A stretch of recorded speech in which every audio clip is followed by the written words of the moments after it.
Hello, part two of sentence structure. I wanted to show a few different examples on these websites, and I will include them. And I wanted you to be able to see my face too. I do so much of my teaching with body language, and I'm just learning how to share with my screen on as well. So be patient with me, please.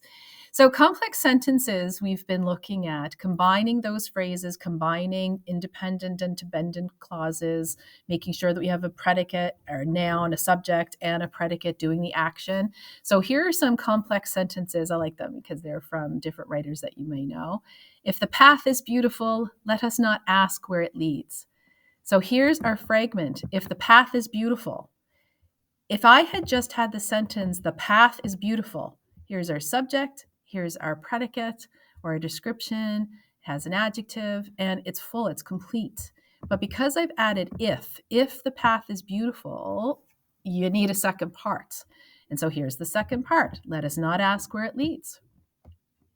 We learned last week that this comma is there because it is separating this interjection part.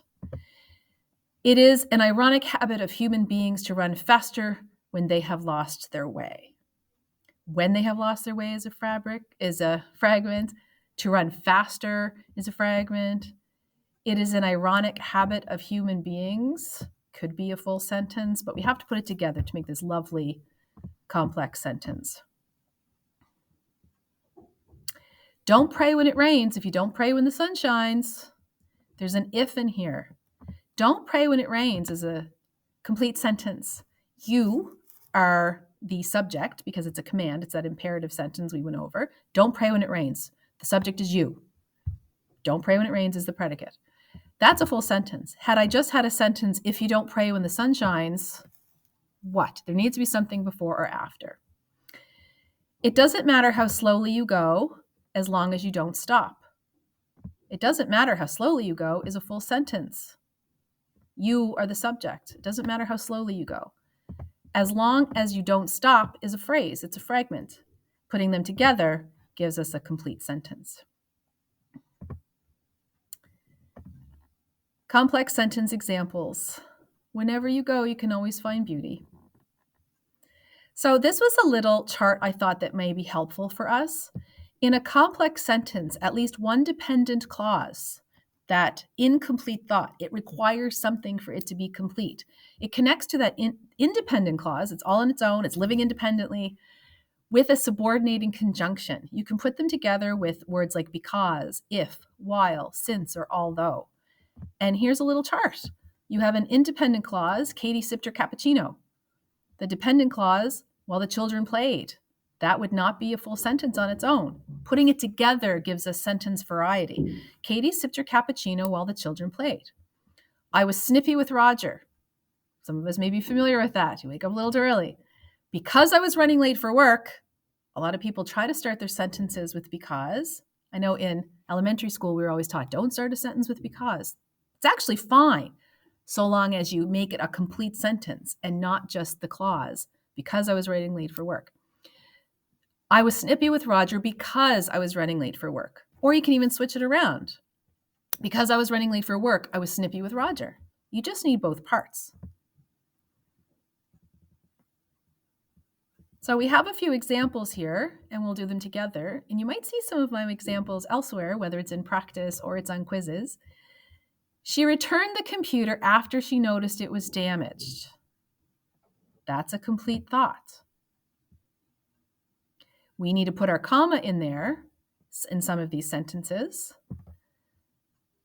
She returned the computer after she noted it was damaged doesn't require a comma. It's all one complete thought. Had we switched it around, after she noticed it was damaged, comma, she returned the computer. Evergreen trees are a symbol of fertility. That is a complete sentence. There's our subject. Evergreen trees is the subject, are the subject. Are a symbol of fertility is my verb and my predicate. If I had just had because they do not die in the winter, that's a phrase, but I've put it all together. Evergreen trees are a symbol of fertility because they do not die in the winter. I would require a comma if I switched them around, but then it would be equally grammatically correct. Because they do not die in the winter, comma, evergreen trees are a symbol of fertility, period. And now here's an example of how I can take a piece of writing that sounds a little bit robotic and make it into a piece of writing that has fluency. It's got variety of the sentence lengths and the complexity. During my time in office, I have achieved several goals, period. I have helped increase funding for local schools, period. I've reduced crime rates in the neighborhood, period. I have encouraged young people to get involved in their community, period. My competitor argues that she is the better choice for the upcoming election, period. I argue that it is ridiculous to fix something that isn't broken, period. If you reelect me this year, I promise to continue to serve this community, period. And you can clearly see that that would be boring and it lacks sentence fluency and it sounds robotic. So we mix up the sentences a little bit. We combine some of those sentences to make compound sentences, and some of my students talking to me, and we look for sentence complexity. We get rid of some simple sentences. During my time in office, comma, I have helped increase funding for local schools, comma, reduced crime rates in the neighborhood, comma, and encourage young people to get involved in their community. And now you see why we did commas first. When we create a list, we have those commas. We've been able to reduce some of those simple sentences, and we created one beautiful, lengthier, complex sentence. Why fix what isn't broken? Little short, punchy sentence in there. If you reelect me this year, comma, because that's going to be a phrase, it's going to be a dependent clause, it needs its comma, I will continue to achieve great things for this community, period. Don't take a chance on an unknown contender. Oh, semicolon, don't even get me started how much I love those. Vote for the proven success. You know what? We'll stop to talk about semicolon for a second, because this sentence, don't take a chance on an unknown contender, is that imperative sentence, you being the subject. It's a command. It's a full, complete sentence, but so is this part. It's also an imperative. It's also a command, and you're the subject. Vote for the proven success. When you put two independent clauses together, they're two fully formed sentences, you need a semicolon instead of a comma. And for me, when I'm reading student work or I'm reading professional work, for me, it is the signal that you really know what you're doing. That's a bit advanced.